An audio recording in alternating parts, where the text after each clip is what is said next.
Hi ಎಲ್ಲರಿಗೂ ನಮಸ್ಕಾರ. Welcome back to my channel. ನಾನಿವತ್ತು ಶಾವಿಗೆ ಚಿತ್ರಾನ್ನ ಮಾಡ್ತಾ ಇದ್ದೀನಿ. ಹೇಗೆ ಮಾಡೋದು ನೋಡೋಣ ಬನ್ನಿ.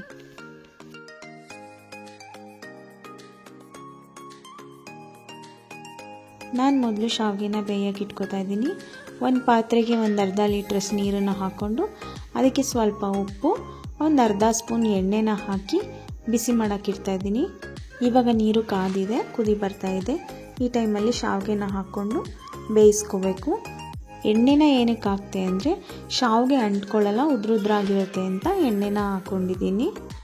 ಶಾವಿಗೆನ ಮಿಕ್ಸ್ ಮಾಡ್ಕೋತಾ ಇರಬೇಕು, ಇಲ್ಲ ತಳ ಹಿಡಿದ್ಬಿಡುತ್ತೆ.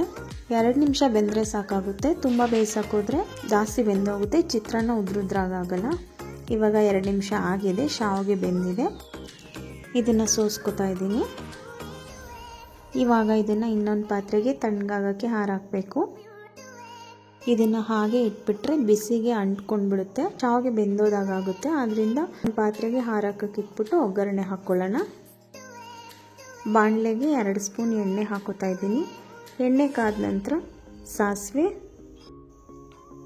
1 ಹಸಿಮೆಣಸಿನ್ಕಾಯಿ, 1 ಸ್ಪೂನ್ ಕಡಲೆಬೇಳೆ, ಹಾಗೆ 1 ಸ್ಪೂನ್ ಉದ್ದಿನಬೇಳೆ, 2 ಸ್ಪೂನ್ ಕಡಲೆ ಬೀಜನ ಹಾಕಿ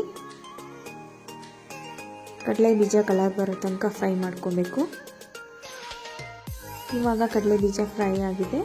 ಇದಕ್ಕೆ ಕರಿಬೇವು ಸೊಪ್ಪು ಮತ್ತು ಈರುಳ್ಳಿನ ಹಾಕಿ ಇನ್ನೊಂದು ಸ್ವಲ್ಪ ಫ್ರೈ ಮಾಡ್ಕೋತಾ ಇದ್ದೀನಿ. ಈರುಳ್ಳಿ ಫ್ರೈ ಆದ ನಂತರ 1/4 ಟೀ ಸ್ಪೂನ್ ಅರಿಶಿನ ಪುಡಿ ಹಾಗೆ ಸ್ವಲ್ಪ ಉಪ್ಪನ್ನ ಹಾಕಿ ಮಿಕ್ಸ್ ಮಾಡ್ಕೋತಾ ಇದ್ದೀನಿ. ಉಪ್ಪನ್ನ ನಾವು ಶಾವಿಗೆ ಬೇಯೋಕ್ಕೂ ಹಾಕಿದ್ವಿ, ಆದ್ದರಿಂದ ಇವಾಗ ಸ್ವಲ್ಪ ಹಾಕೋಬೇಕು. ಇವಾಗ ಒಗ್ಗರಣೆ ರೆಡಿಯಾಗಿದೆ. ಇದಕ್ಕೆ ಶಾವಿಗೆನ ಹಾಕ್ಕೊಳ್ಳೋಣ. ಶಾವಿಗೆ ನೋಡಿ ಉದ್ರುದ್ರಾಗಿದೆ. ಇವಾಗ ಇದನ್ನು ಮಿಕ್ಸ್ ಮಾಡ್ಕೊಳ್ಳೋಣ. ಶಾವಿಗೆ ಉಪ್ಪಿಟ್ಟು ರೆಸಿಪಿನೂ ಶೇರ್ ಮಾಡಿದ್ದೀನಿ.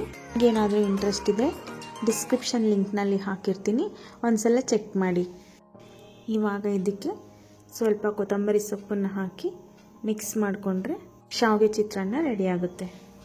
ನಿಮಗೇನಾದರೂ ಈ ರೆಸಿಪಿ ಇಷ್ಟ ಆಗಿದ್ದರೆ ಪ್ಲೀಸ್ ಒಂದು ಲೈಕ್ ಕೊಡಿ, ಹಾಗೆ ಕಮೆಂಟ್ ಮಾಡಿ ಮತ್ತು ನಿಮ್ಮ ಫ್ಯಾಮಿಲಿ ಫ್ರೆಂಡ್ಸ್ಗೆಲ್ಲ ಶೇರ್ ಮಾಡಿ. Thank you.